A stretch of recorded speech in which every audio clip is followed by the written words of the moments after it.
Hallelujah. Sige po tayo po yung manalangin. Gawin po natin presensya ng aming Panginoon. Hallelujah. Hallelujah. Dakila at magpapahal namin ang papurit pasasalamat ang aming inaalay sa iyo, aming Diyos at aming Panginoon sa umagang ito. Father God, salamat po sa malayang oras na ito na muli mo po pinagkaloob sa bawat isa sa amin. Salamat po sa mapayarapang gabi na aming pagtulog na kami po iyong sinamahan, itingatan sa buong magdamag. Salamat po, O Diyos, sa magandang araw na muli mo pinagkaloob sa araw na ito. Lord, napakabuti mo, O Diyos, ikaw ang Diyos na buhay na nakakakita at nakasisiyasat ng aming mga puso. Father God, nagpapasalamat po kami, Panginoon, sa iyong kabutihan na patuloy mo pinagkakalaw sa bawat isa sa amin. Lord, samahan po kami sa umaga ito at humihingi po kami ng patuloyan sa lahat ng aming mga pagkukulang, sa lahat ng aming nagdagawang pagkakasala na hindi naaayon sa iyong kalooban. Pakalinisin mo po, O Diyos, ang aming karamihan upang marami po kami makaharap sa iyo sa mga oras na ito. Father God, maunahan mo po kami at paspasan ng iyong banal na Espiritu. Have your way, Holy Spirit. Mahusap ka, O Diyos, sa umaga na ito. Lord God, salamat po, Ama, sa buhay at kalakasan na patuloy mo pinagkakaloob sa aming mga pastora. Tunay na, Panginoon, ikaw ang gumagabay sa kanya. Ikaw ang nagbibigay ng kalakasan at kalusugan. Kaya salamat po, Panginoon, sa buhay ng aming mga pastora, Lord God. Lord, dalangin po namin, Ama, na ano ba ng kanyang desire, Father God, ito po ay iyong ipagkakaloob sa kanya, O Diyos. Lord, salamat po sa kanyang mahal sa buhay na iyong iniingatan ng aming mahal na chairman, Father God. Lord God, ikaw din po, Panginoon, ang mamumuna sa lahat ng kanyang gagawin. At i-bless mo po, Panginoon, ang kaway ng kanyang mga kamay upang patuloy po siyang magiging sa aming sambahan. Lord, pagpalain mo po ang kanyang mga anak, ang kanyang mga manuka, ang kanyang mga apo, Panginoon. Lord, salamat po, Ama, sa patuloy mo po pag-iingat sa bawat isang narito ngayon. Alam po namin, O Diyos, na hahawiin po ang daan ng mga kapatid namin na wala pa po rito, O Diyos, upang kasama po namin sila na magpuli sa umaga ito, O Diyos. Lord, salamat po, Panginoon, sa buhay ng aming Pastora Phil. Panginoon, na patuloy mo rin po siya pinagpapala at pinagpapala sa araw-araw. Lord, patawad po, Panginoon, kung kami mga po ay nagkakulang, Panginoon, sa iyong kabutihan, Panginoon. Lord, pagpalain mo po ang bawat isa na narito. Alam po namin, O Diyos, na meron po mga hinihiling sa iyo, O Diyos. Dalangin po namin, Ama, na sa kanilang po pag-uwi na naroon na ang tugunan ng kanilang mga dalangin, O Diyos. Salamat po, Panginoon. Napakabuti mo, O Diyos. Tunay na ikaw, O Diyos, na makapangyarihan sa lahat. Nagbibigay sa amin ng sa ganaan, Panginoon, at alusugan, Panginoon, na nagmumula sa iyo. Lord God, dahil mo dalangin na lahat ng may karamdaman, ikaw din po magbibigay ng kagalingan sa kanila, Panginoon. Ang lahat nangangailangan ng iyong mga Panginoon, amin pong dalangin na ikaw din po ang magpapala sa kanila. Lord God, pangunahan mo rin po ang aming mga music team na aawit, Panginoon, sa umaga ito. Dalangin po namin na gamitin mo po, O Diyos, ang kanilang mga vocal cords upang makaawit po sila, O Diyos, na makalangit na awitin. Lord God, dahawakan mo rin po, O Diyos, ang mga kamay ng mga manunod mo na maging ang mga instrument, Lord God, mag-worship din po sa iyo. Lord, alam po namin, Ama, nakasama ka po namin sa mga oras na ito pagkat pilihan mo po sa iyo mga salita. Dalawa o tatlo na nagkatipon sa aking pangalan. Ako ay naroon sa kanilang kalagyan. Kaya, Ama, salamat po sa iyong presensya na aming po umaga sa mga oras na ito. Lord God, napakabuti mo, O Diyos.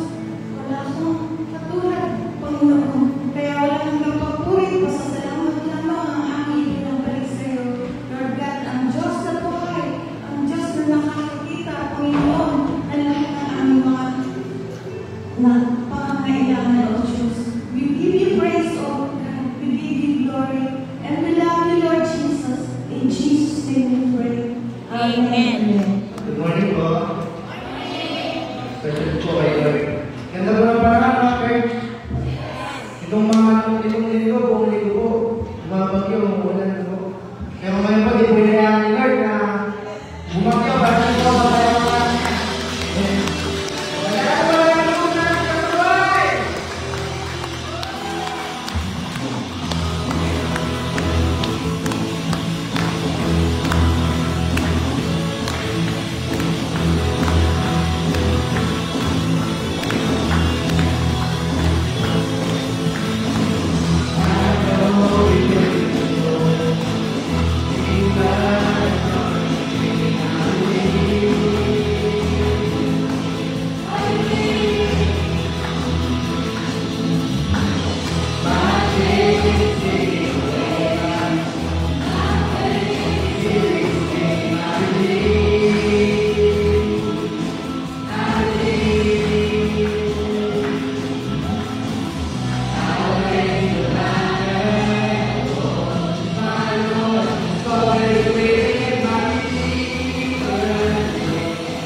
Purihin ka po, Panginoon. We give you the praise. We give you the honor. We give you the glory. Thank you, Lord God. In Jesus' mighty name we pray. Amen. Kawitaan 10, verse 20. Ang pagkapala ng Panginoon ay nagpapayaman at hindi niya idinalagdag ang kapanglawan. Salamat sa Panginoon sa buhay ng manalangin. Kanina naman na nasa langit, makapangyarihan sa lahat, hinihiling ko po sa pangalan ng Panginoon na si Jesus na aming Panginoon, na paspasan mo po ang gawain namin sa umaga nito. Pagpalain mo po, Ama, ang iyong mga salita sa mga lugar na itinalaga mo sa iyong sambahan upang maalala ng iyong mga tuwa. Buhayin mo po, Ama, sa kanyang mga labi ang iyong banal na salita at pagpalain mo rin po sa lahat ng makikinig nito at magsasagawa ng iyong banal na salita. Dalangin ko po, Ama, na una mong pagyamanin ang aming mananampalataya upang matutunan namin ang iyong kalooban sa bawat isa. Muli po, Ama, maraming salamat po sa walang hanggan na iyong pagmamahal sa amin. Sa iyo po, Ama, ang pinamataas na mapuri, pasasalamat at pagluwalhati. Halagay po nito ang aming pagmamahal at pananampalataya. Ito po ang sama-sama naming dalangin sa pangalan ni Jesus. Amen. Ito ba tayong lahat? Tingnan nyo nga po inyong mga katabi. Di ba po? Mukha po bang milyonaryo? O mukha po bang billionaire? Alin po? Trillionaire, ayun! By faith, hallelujah. Naniniwala po ba kayo na yung inyong mga katabi ay trilyonaryo sa mga oras na ito? Uy! Baka naman po. Di po, sabi po ng salita ng ating Panginoon, basahin po natin sa English. Kasi maganda po yung version nun eh. Sa Proverbs 10:22, ang sabi po doon ng Lord, the blessing of the Lord makes one rich. Sabi mo, ako yun. And adds no sorrow into it. Sige po, yung muna po natin ang ating mga ulat sa marami po ang manalangin sa ating Panginoon. Oh, we praise you, Father God. Glorify your name, Lord Jesus. Thank you for your presence, Lord God, in this place. And right now, Father God, I humble myself before you and use me, Lord God, mightily to deliver, Lord God, ang banal na mensahe mo sa umagang ito.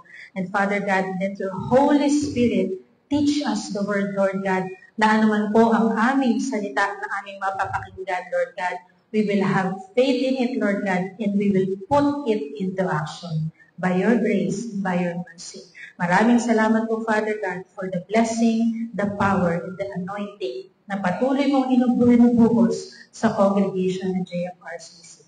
Thank you, Father God. We love you, Lord God. We love you, Jesus. And we love you, God, the Holy Spirit. Bigyan niya po muli natin ng malakas na palakpakan ng ating Panginoon. Amen. So, nandito pa rin po muli tayo sa series natin about tithing, the blessing exchange. Sabihin mo po sa iyong katabi, tithing. Siguro po, by this time, kabisado na po natin kung ano ang tithes. Ano po yung tithes? Ito po yung 10% na ibinibigay po natin sa ating Panginoon. Very good. Nakikinig po tayo So, from previous Sundays po, itinuro po sa atin ng Lord that tithes po is 10% ng lahat po ng ating income o yung mga bagay na ating natatanggap. Hindi lang po ito pumapatungkol sa, di ba po, sa finances. Pwede rin po tayong mag-tithe sa pamamagitan po ng bunga ng ating mga ani. Di po ba?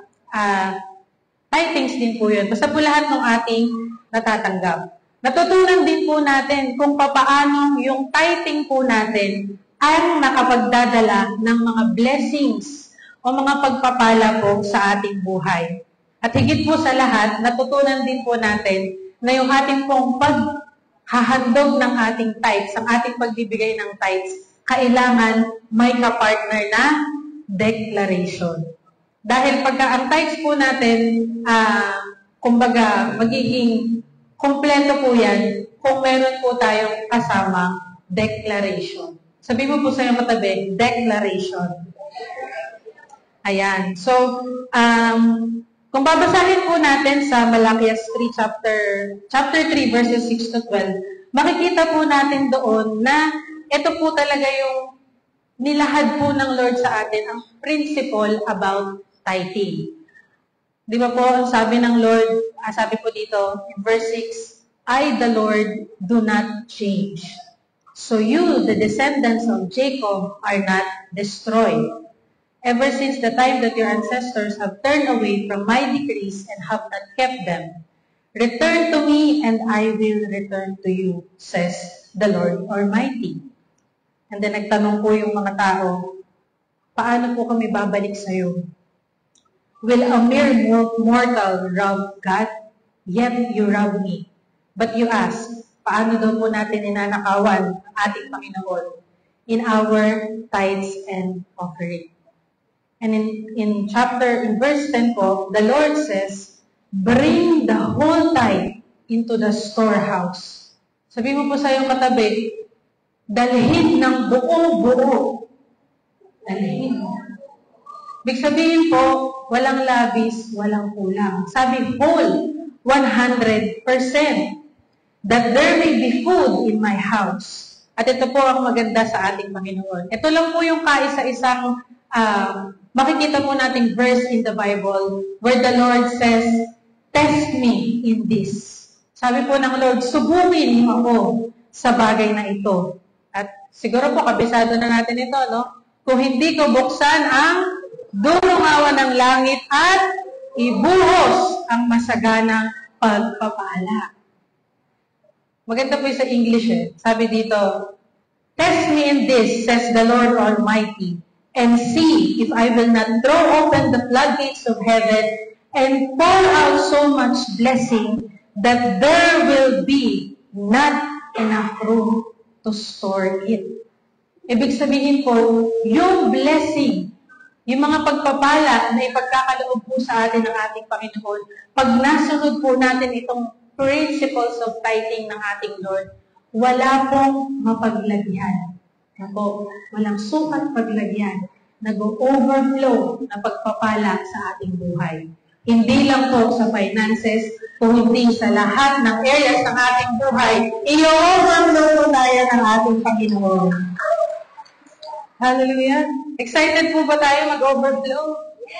Nakita po natin kung paano binaha ang madaming lugar.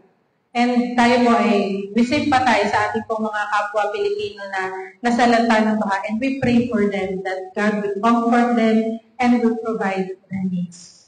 Pero sabi po ng Lord, kung papaano bumuhos ang malakas na ulan nitong mga nakaraang bagyo, yung pagbubuhos ng pagpapala na ibibigay niya po sa bawat isang narito ay higit pa na matatanggap natin sa ating mga buhay. Palakpakan po natin ang ating Diyos. Kaya po, tatanong po tayo sa Lord, Lord, bakit paulit-ulit mong pinapaalala sa amin ang patungkol sa pag-iikap ko? Isa lang po ang sagot ng ating Diyos. Dahil gusto po tayong pagpalain ng ating Panginoon. Kasi lahat po ng blessing naka-ready na eh. Blessing sa finances, blessing sa kalusugan, blessing sa relationship, blessing sa ating spiritual life, blessing sa ating family. Ready na po yan. Inaantay na lang po ng Lord na mag-take part po tayo sa pangako niya na ito. Dahil po ang ating Panginoon, di po ba, lahat ng, sino po dito ang biniguna ng ating Panginoon, kahit once sa ating buhay? Wala po, di ba? Dahil ang Diyos po, kailanman, hindi nagtatalusira sa kanyang pangako. Pag nangako mo ang Diyos, tutuparin niya po ito sa kanyang mga anak. Kaya nga po naalala ko po, mga pinag-aaral pa ng science, meron po doon isang scientist, si Isaac Newton. Sabi po doon, meron po kasi siyang mga laws na Mga principles po na ipinakilala sa mga tao. At isa po dito, yung law, yung sa about po sa law ng motion. At yung isa pong tumatak sa akin, sinasabi po doon na for every action, sa bawat bagay na ginagawa daw po natin, there is an equal and opposite reaction. So kung paano po yung action natin, either lalabas po yan na positibo o negatibo sa ating buhay. Kaya nga po, ngayon po, nagtatanong din po tayo sa Lord, bakit ba kailangan nating masunod yung tithing? Ito po, una po nating tingnan, ano po ba yung mangyayari kung hindi po natin magawa itong commandment ng ating Panginoon? So, basta tingnan po natin. Meron pong 4 na bagay na nangyayari po if we fail to obey the Lord in the area of finances through tithing. Number 1 po, malinaw po na sinabi in Malachias 3 verses 8 to 10 that we are robbing God. Sabi po doon, pinagnanakawan nyo. Pinagnanakawan po natin ang Lord. Di po ba? Nung minsan din po, napapaisip ko, di ba okay lang naman kasi, di ba si Lord may-ari na ng lahat ng bagay sa mundo. Kumbaga, hindi nakawalan sa kanya kung hindi ako magbigay ng tithes ko ngayong linggo, di ba? Yun po yung minsan nagiging mindset natin. Pero, nung una po, ang pagkakaintindi ko lang din po dito sa pinagnanakawan po natin ng Diyos, hindi po natin ibinibigay yung karapat-dapat para sa ating Panginoon. Yan po yung una kong understanding doon sa line na yun. Pero through the divine wisdom, divine education po ng ating Panginoon, higit pa po pala doon ang ginagawa natin pag hindi po tayo nakapagbibigay ng tithes. Hindi lang po natin ninanakawan ng Lord. Kung hindi ninanakawan po natin ang ating Panginoon ng opportunity para po pagpalain ang ating buhay. Amen? Ibig sabihin po pala, parang pinagdamutan natin si Lord na pagpalain tayo.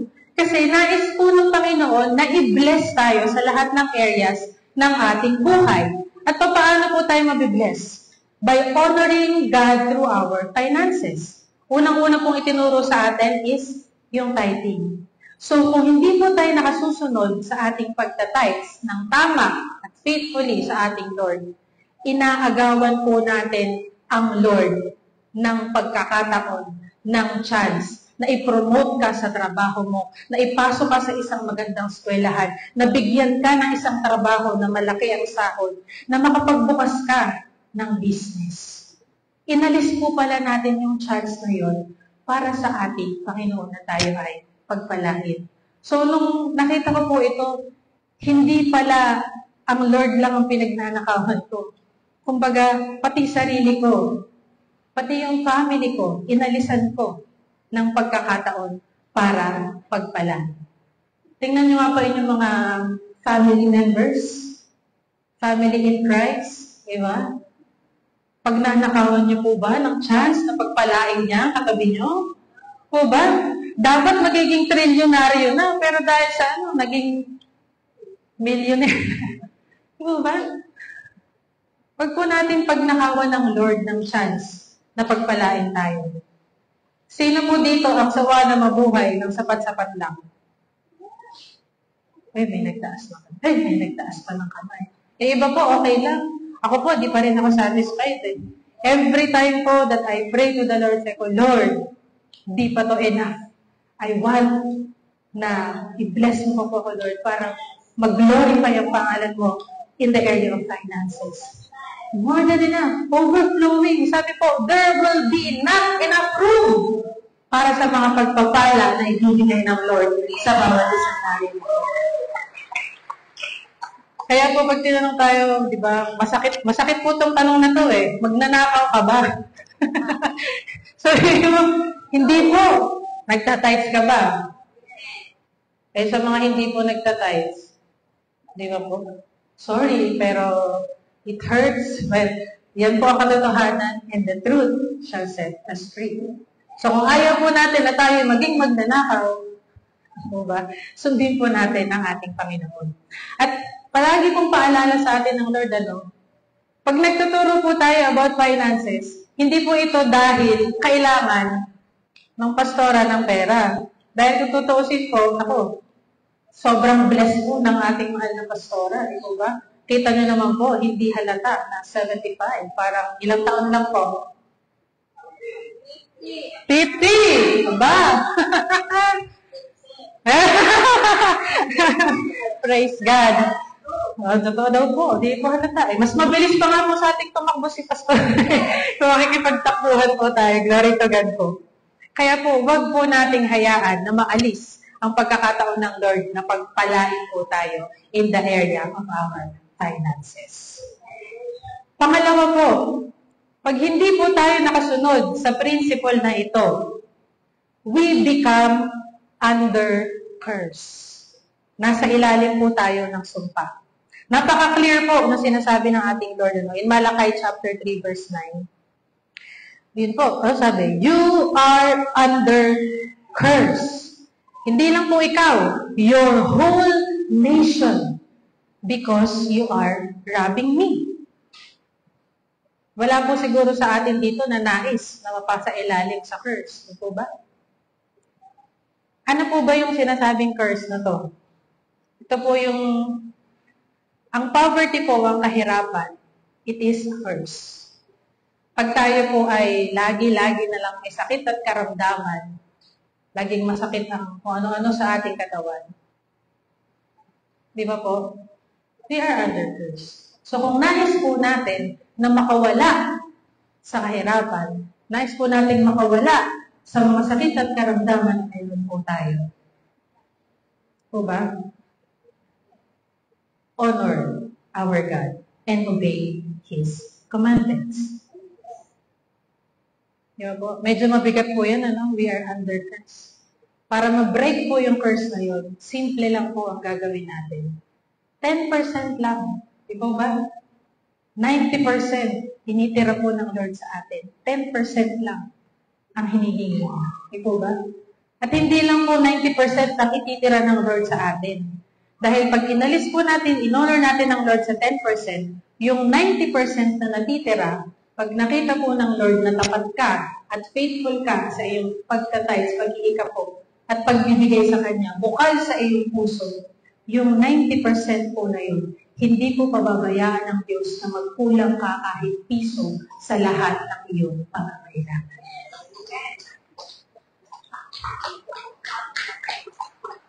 Marami po ata tayong pangangailangan ngayon. Pangatlo po, sabi po dito, pagka po hindi tayo nakasunod when it comes to tithing, yung ating pong mga resources o yung mga bagay po na meron po tayo, katulad na lang ng finances, mga pagkain, di po ba, pangbayad sa mga bills, magiging open po yan sa attack ng ating kaaway. Bakit po? Sabi po sa verse 11, I will prevent pests from devouring your crops, and the vines in your fields will not drop their fruit before it becomes ripe, says the Lord Almighty. So, every time po na tayo ay hindi po nakaka-follow sa ganitong teaching po ng ating Panginoon, binibigyan po natin ng lisensya ang kaaway na nakawin kung ano pong meron tayo. Ako po na-experience ko yan, estudyante pa lang ako eh. Kaya sabi ko, hindi na po ako Lord uulit na gamitin ko yung tithes mo para sa ibang bagay. Kasi po naranasan ko po yun, there was one time na talaga pong dumating sa point kung saan meron ka pong kailangan bayaran sa school at ang matitira ko na lang pong pera sa wallet ko doon kasi yung pang tithes ko po dapat.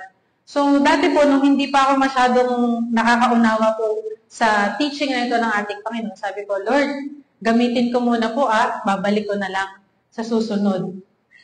Kung i-imagine ko po, during that week, yung allowance po na ibinigay sa akin ng aking parents, parang 1.5 na higit kaysa dun sa normal ko pong allowance. Pero nung time po na yun, bakit parang kapos na kapos ako? Tapos, sinubukan ko po the following week.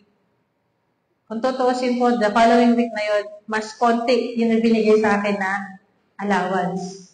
Pero, nag-promise po ako sa Lord na, Lord, hindi ko po gagalawin itong tithes na para sa'yo. Kasi para po sa Lord yun eh.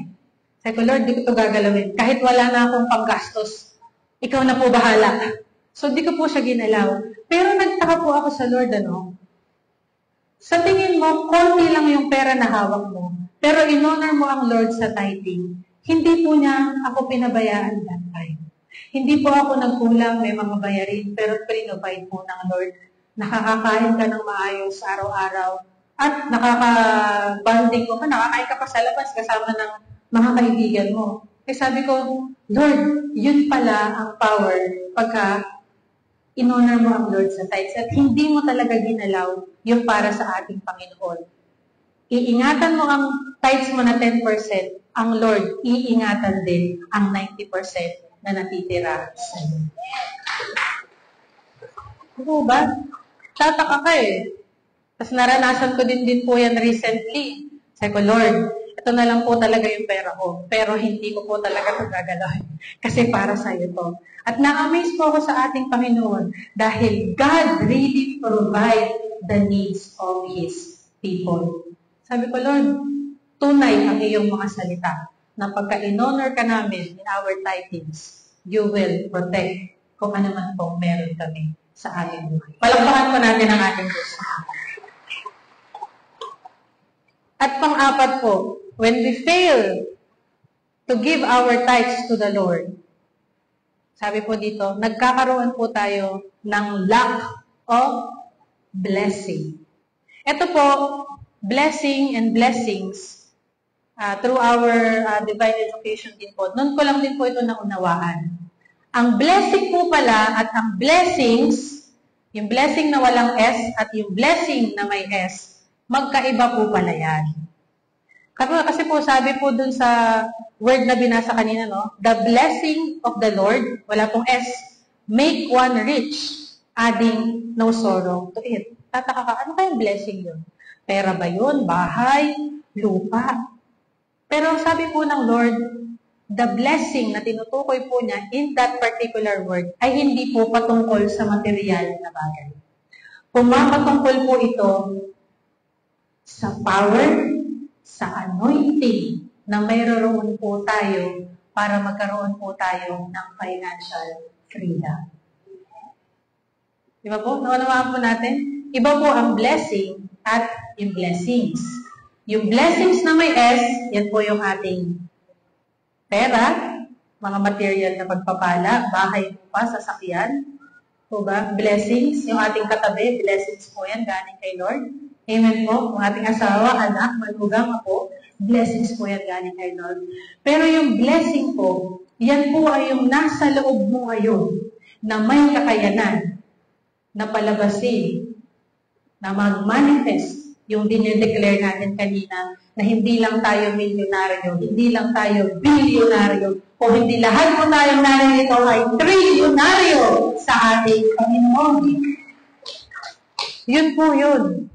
Di po ba? Minsan po, sabi ko, Lord, paano po ba yung blessing na yun? Di ba po magtataka ka minsan, bakit sa may mga business na nagsasucceed, may mga negosyo na nagpe-fail, bakit merong mga nagtatrabaho na kahit matagal na, hindi pa rin napopromote, pero merong mga tao nakakapasok lang, mataas na agad yung promotion.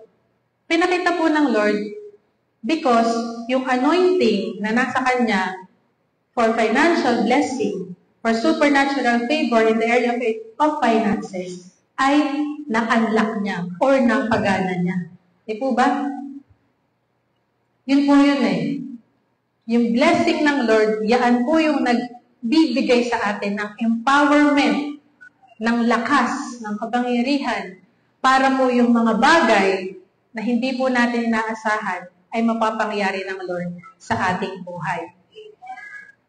Na-experience ko din po yun nung ako'y nagtatrabaho. Naranasan ko po yun na glory to God po and by God's grace. Pagpasok ko po, yung ibinigay po sa akin, in-offer po sa akin noon na income is above doon sa minimum na ibinibigay po dito sa provincial rate.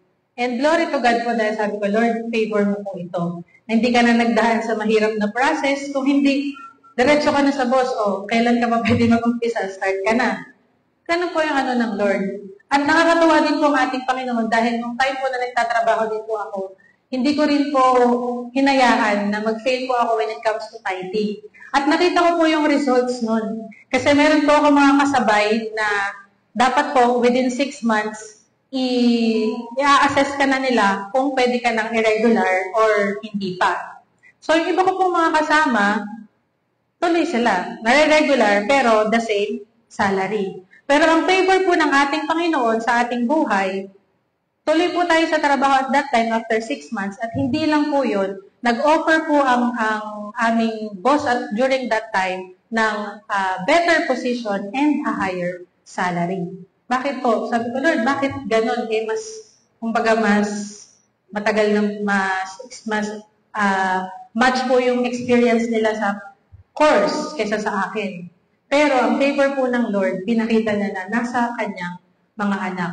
At hindi lang po yun, hindi lang once, kundi after another 6 months, nagbigay po ulit ng opportunity yung aming boss na magkaroon po tayo ng promotion. Kaya sabi ko, Lord, kailanman hindi ka talaga magdadalusira sa mga anak mo. Hindi mo pababayaan na okay lang ang matatanggap nila. Ang mga anak mo ay talagang higit pa, above, better, the best ang ipagkakaloob mo sa mga anak mo, tapat na naglilingkod sa iyo. Palakpakan po natin ang ating Panginoon. Po ba? Kaya po, yung iba po dun, naalala ko, mag-10 years na nagtatrabaho doon, pero yung sahod ko po, mas malaki pa kaysa sa kanila. Pero sabi ko, Lord, wow, grabe. Supposedly, mas mataas po yung kanila, pero ang favor ng Lord ay nasa sa kanyang mga anak. Yung favor po na pinakita ng Lord at that time, the same favor po na ipapakita ng Lord sa atin lahat sa umagang ito. Palakpakan po natin ang ating Panginoon. Kaya nga po, di ba, ang ating tithing, lagi po nating tatandaan, ang pinaka-foundation ng ating tithing, our tithes is 10% of our income or everything that we get. Ang tithes po natin belongs to the Lord. Ang ating pong tithes ay holy, banal. Sabi mo po sa iyong katabi, holy, banal. Ano po ibig sabihin pag sinabi nating holy ang ating tithes? Ibig sabihin po, ito ay set apart, segregated, and separated for the purpose of the Lord. Ano po ba yung purpose ng Lord sa ating buhay? Jeremiah 29:11 po ba? Alam po ng Lord ang kanyang mga plano sa atin. Plans para tayo ay pagpalain. Plans para tayo ay malagsaksi. Kaya po tinuturo po sa atin ng ating Panginoon dahil nais niya po na makita ang bawat isa na naririto na mag-succeed sa ating mga business, mag-succeed sa ating mga trabaho. Dahil yan po ang nais ng ating Panginoon. Po ba? Kaya po, when we hear the word, by faith, we obey. At ano naman po mangyayari kapag ka po tayo ay nakasunod sa sinasabi po ng ating Lord when it comes to tithing? Unang-una po, if we tithe sa ating Lord, we honor the Lord by faithful obedience. Po ba? Sabi po sa John 8, verse 31 to 32, malalaman po natin ang katotohanan sa ating buhay at ang katotohanan po ang magpapalaya sa atin. Palalayain po saan? Palalayain sa kahirapan. Palalayain sa sakit at karamdaman. Palalayain sa buhay na okay-okay lang. Palalayain mula sa stress, sa anxiety, sa depression na mayroon po tayo. Diyan po tayo palalayain ng ating Panginoon. At ang katotohanan po na pag tayo ay nag-honor sa Lord through our tithes, ina-acknowledge po natin na si Lord ang may-ari ng lahat ng bagay. Sabihin po ng iba, ako naman yung nagtatrabaho lakas ko yun buhay ko yun, talino ko yun Hindi po. Without the grace of God, wala ka sa trabaho pinagtatrabahuhan mo. Wala kang negosyo na hinahawakan mo ngayon. Wala kang lakas para makapasok sa araw-araw. wala kang wisdom kung paano mo i-handle ang iyong finances. Everything belongs to the Lord. I-acknowledge po natin that God owns everything, even po ang ating buhay. Kaya po, pasalamat po tayo sa Lord na pinagpapala niya po tayo at pinararanas po ng Lord sa atin ang buhay na kasiyasiya at ganap dito pa lamang sa lupa. Palakpakan po natin ang ating Panginoon. Pangalawa po, when we tithe, we are blessed. Sabihin mo po, we are blessed. Tayo po ay pinagpala. Pinagpala po saan? Blessed po, blessed, meaning po, we are empowered to prosper and succeed sa anumang areas po ng ating buhay. Bakit po? Dahil ang destiny po ng mga anak ng Diyos, especially this last of the last days, is for the transference of the wealth from the wicked to the righteous. Sino po ba ang mga righteous ng ating Panginoon? Tayo pong lahat na naririto. So, this year and for the coming years, ang destiny po ng bawat isang naririto ay mag-boom sa ating finances. Boom. Po ba? Sabog. Overflow tayo sa ating mga finances. Bakit po? For the kingdom of God. Dahil po tayo sa mundong ito, we are here to glorify God. And we are here to be a blessing to all the nations sa mundong ito. Palakpakan po muna natin ang ating Panginoon. Kaya nga po pag sinabing ikaw ay blessed o ikaw ay pinagpala, hindi lang po sa area ng finances. Di ba po sabi, pagpapalain po tayo ng ating Panginoon hanggang wala nang mapaglagyan sa storehouse. Ibig sabihin po nun, hindi lang po sa area ng finances, kung hindi maging po sa ating kalusugan, sa ating pong mindset, sa ating pong pamilya. Di po ba? Pinagpala po tayo ng ating Panginoon. Sabihin po ninyo, I got the power. Yes, ano po yung power? That is the anointing and the blessing that comes from Jesus Christ. Palakpakan po natin ang ating Panginoon. At ikatlo po, when we tithes, sabi po natin kanina, di ba, ang tithes po natin ay holy. Ito po ay banal. Pag tayo po ay nag-tithes faithfully at nang tama sa ating Panginoon, kasama po yung ating puso, we become untouchable. Sabihin mo po sa iyong katabi, untouchable. Untouchable saan? Sa mga plano ng kaaway sa iyong buhay. Di ba po sabi natin kanina, pagka hindi po tayo nakapag-tithes, binibigyan natin ng opening si Satan para pag nakawan tayo in our finances. But when we tithes, para po tayong nagkakaroon ng shield, protection, na kahit ni isang kusing, walang kakayanan ni Satan na galawin ang pera na meron ka. Yan po ibig sabihin ng untouchable. Paano po tayo nagiging untouchable? Through tithing. Number 1 po, yung ating pong kalusugan. Sino po dito ang may sakit? Wala po. Tayo pong lahat ay narito ay healthy, strong in the Lord. Bakit po? Because tayo po ay protected ang ating katawan through our tithing. Ano man pong sakit, karamdaman na meron sa ating kapaligiran, dengue, mpox, ano pa man pong viruses and diseases na meron yan, we are covered and protected by the blood of Jesus at hindi po tayo kasali dyan. Kasama po yung ating mga pamilya. Ikalawa po, paano po tayo naging untouchable? Protection sa ating pong mga businesses na pinanghahawakan. Makikita mo po na pagka ang isang business nag-o-honor sa ating Panginoon, tingnan mo po yung mga kasabayan niya. Yung iba, pahina. Pero yung kanya, palakas, pataas, padoble, pasagana, parami yung customer na mayroon. Pangatlo po, sabi po dito, meron ka pong security para sa isang masagana at tuloy-tuloy na harvest ng iyong mga crops. Halimbawa po ngayon, di po ba? Sa ating pong mga palayan, maraming mga kababayan po natin ang nasalanta ang kanilang mga palayan na halos malugi na po sa kanilang mga saka. Pero ang mga anak po ng Diyos, hindi pinabayaan ng ating Panginoon. Na bagamat dumaan man ang tagtuyog, dumaan man ang tag-ulan, pero ang sakahan ng mga anak ng Diyos ay nananatili protektado ng ating Panginoon. Hindi po siya madadala. Sabi po, I will prevent anumang mga peste na papasok sa inyong mga sakahan. At ika-apat po, we become untouchable. Bakit po? Dahil meron po tayong freedom sa anumang failure sa ating buhay.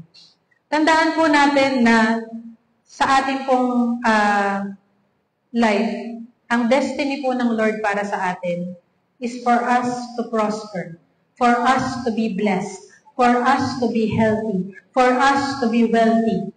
Gagamitin po tayong lahat ng Panginoon to be a blessing sa mundo. Hindi lang po sa ating pamilya o hindi maging po sa ating mga kapwa. At kaya nga po, di po ba, kung nais po natin na mag-succeed sa ating financial situation, kung meron po tayong nais na marating sa ating finances, simulan po natin sa pamamagitan ng pagsunod ng tama sa ating pagtatay. Sabi po ng Lord, test me in this. Subukan daw po natin. Try po natin kung sabihin ng iba, nagtatights naman ako eh. Tanong ko, tama po ba yung ating pagtatights? Kasi po, minsan, nagtatights nga, sinusulat nga natin ng tithes, pero hindi naman po yun yung totoo nating natatanggap. So, isa po sa mga practice na natutunan ko po sa ating mahal na pastora, kada may darating ka na pera, hiwalay mo na agad. Bakit? Para hindi mo na siya magalaw. At pag na-practice mo po yun, makikita mo na madali na lang ang pagtatay sa iyong buhay. At makikita mo din na yung promise ng Lord, unti-unting nangyayari sa buhay mo. Dahil nagiging tama at matapat ang iyong pagbibigay sa ating Panginoon. Palakpakan po natin ang ating Diyos. Naalala ko po sa mga, di ba po, sa mga bangko, sa mga savings account, meron pong tinatawag na minimum na deposit para ka po makapag-open ng isang account. At pag nakapag 1,000 or 2,000, at yun ay i-maintain mo para hindi ma-close ang iyong account.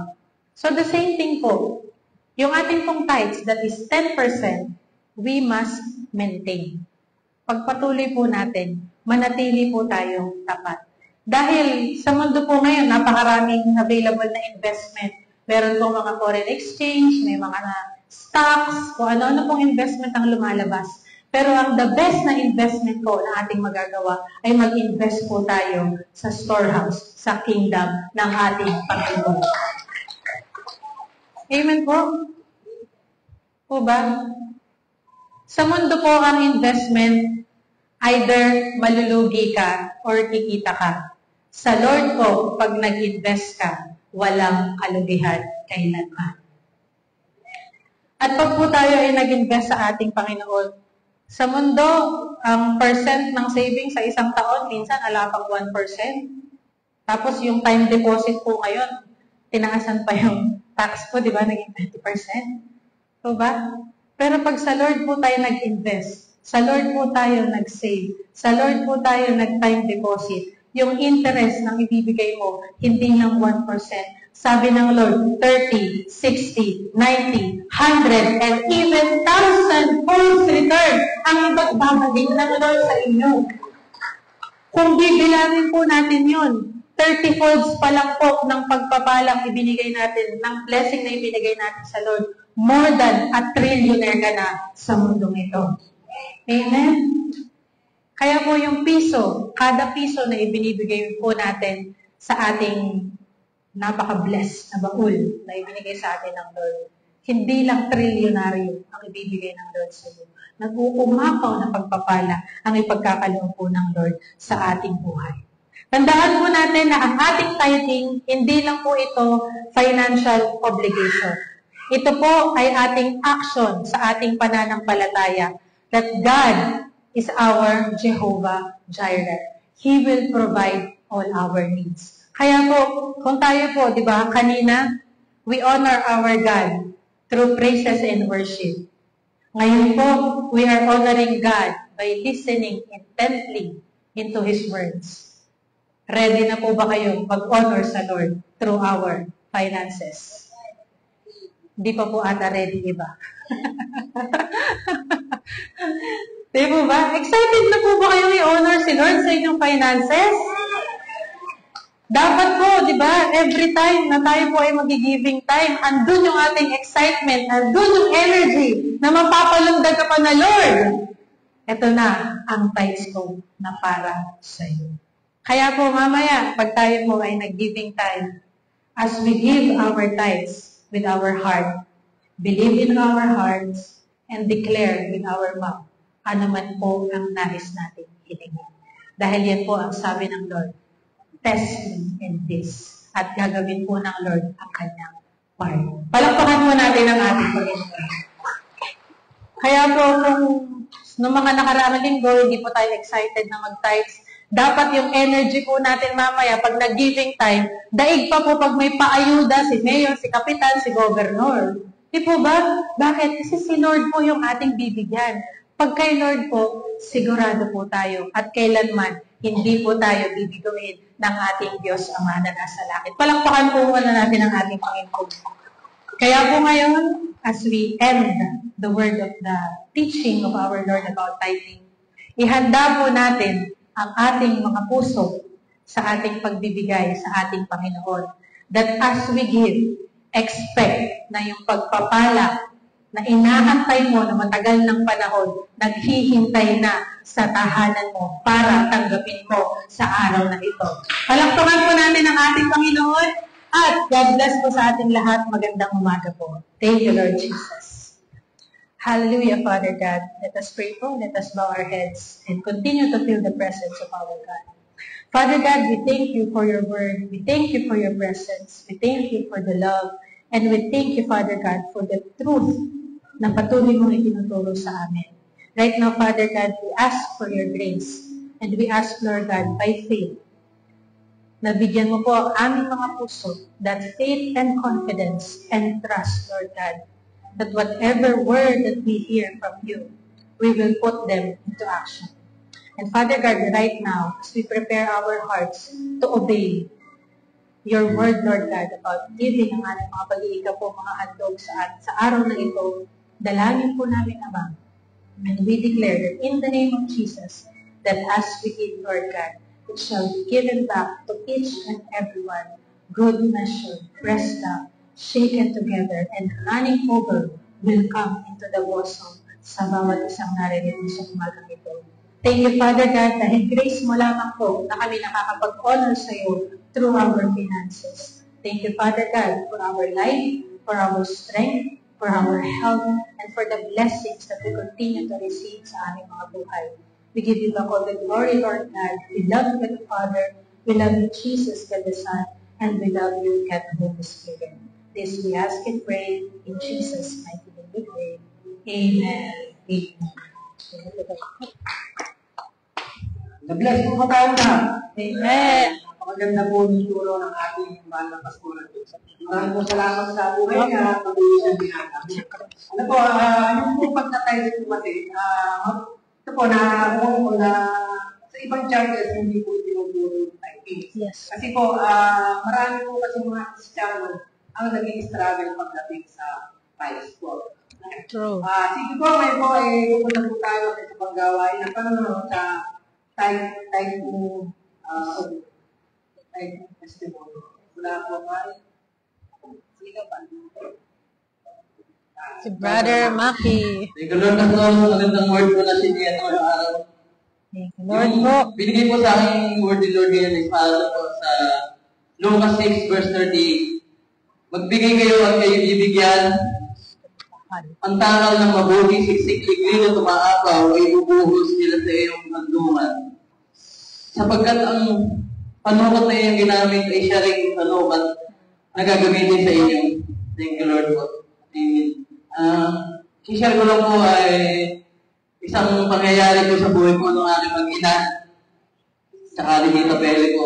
Last time po kasing nangyari, yung wife ko po kasi saka po yung anak ko, mahilig ko sumakay po sa sa e-bike. Mamamalay sa kanto. Ulam po namin po yung baga. Hindi ganun po, araw-araw po ganun. Nung isang umaga po, nagulat po ako kasi may babae na tumatakbo, sabi po niya, naku, yung mag-ina mo nga, na nagasanay ka ng sakyan, iba. Sabi na po ako, siyempre, bilang tao lang. Parang nalambot po ako, sabi ko, Lord, gano'n. Tapos yung isa pa yung umiiyak, sabi po niya, Kuya Maring, hindi na kanilise, kaya hindi naman, bakit ka? Si Ate Ega, si Goldie Ega, na nagasaan doon dito e-bike, siyempre po, sasakyan niya, yung e-bike po diyan lang po hina yun. Nung nakita ko po yung e-bike, hindi, takbo po kami doon sa tike. Nakita ko po yung e-bike, wasak po yung e-bike, hindi sa pele, sabi ko, tapos ang nakakatawa po, yung mag-ina ko po, kapatawa lang sa may gilid, yung nakakatawa. Kasi Tita Mel ko, walang gana, pero yung e-bike ko nila, nakataob, kung sakpo lahat, nasalamit. Kaya ano po talaga ako na-amaze sa kabutihan ni Lord. Basta po, malubag tayo nagbibigay, hindi man po ibinabalik ni Lord na financial yung binigay natin na tithes. Kaya nagbigay po tayo. Dinadaan po ni Lord sa ibang bagay. Tulad po nung nangyari nga po ngayon, ibinadaan niya sa kaligtasan, sa health, sa blessing, saka sa mga mabubuting bagay sa atin. Yung pera po, bonus lang po ni Lord yun at yung nagkataon po na sa atin. Nag-thank rin po ako kay Lord dahil yun nga po. Kahit po wala kami masyadong gawa ngayon, hindi po nagkukulang Panginoon sa buhay ko na matustusan po ang pangailangan ng aking pamilya. At alam ko din po na dadating po ang araw na lahat po tayo ay makikita sa taas na pantay-pantay po tayo, lahat po tayo ay mayayaman. Yes! Puno-puno ng blessing at malalakas na magbubuling siya. Magandang araw po at magandang araw po sa ating lahat. Alright, it's the time. Nagbilang ka rin ng pastora. Maging excited, maging Yes! sa oras na pagbibigay. Yes! Woo! Praise God! Hallelujah! Ito yung iba.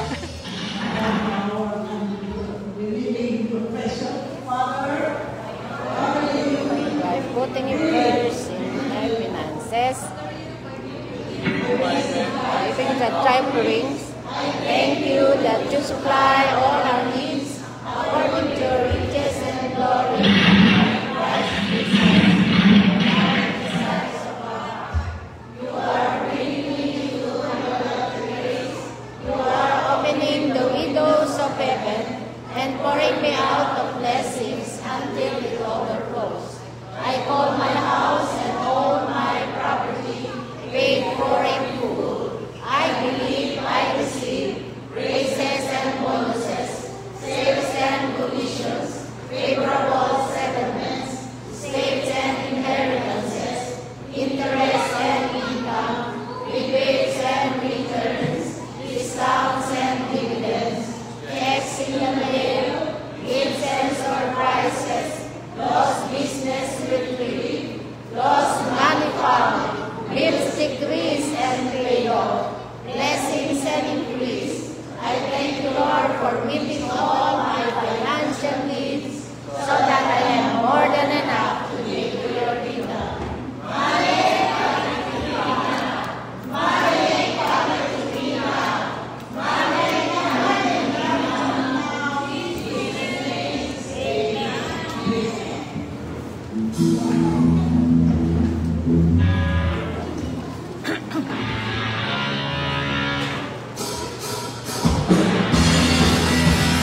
is possible for God is impossible.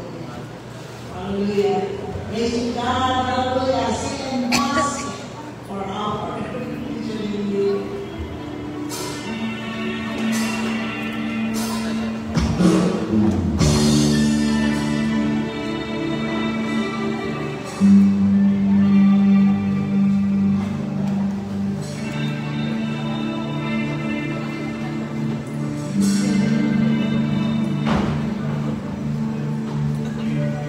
Hallelujah.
Jesus is calling.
acknowledge, Lord God, na wala po kami pangarap sa aming buhay.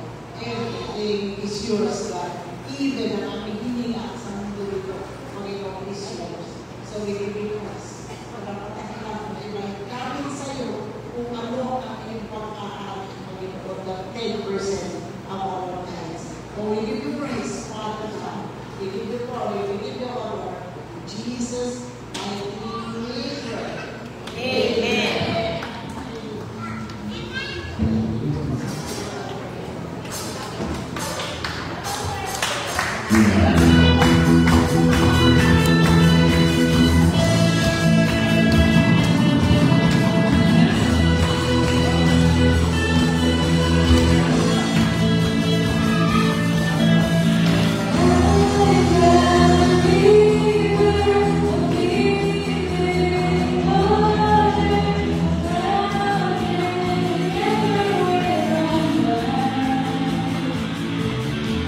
It is the Lord.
pinawis. Pinawisan.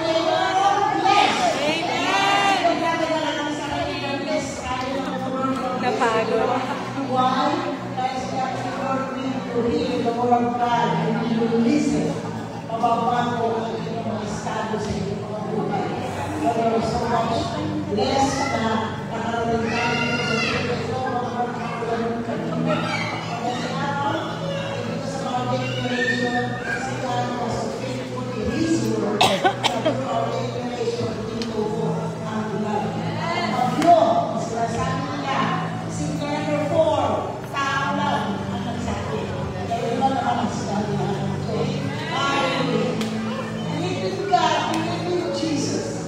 At sigurado God will manifest His power, His anointing, His blessing para sa ating lahat. Oh, I bless you, people of God.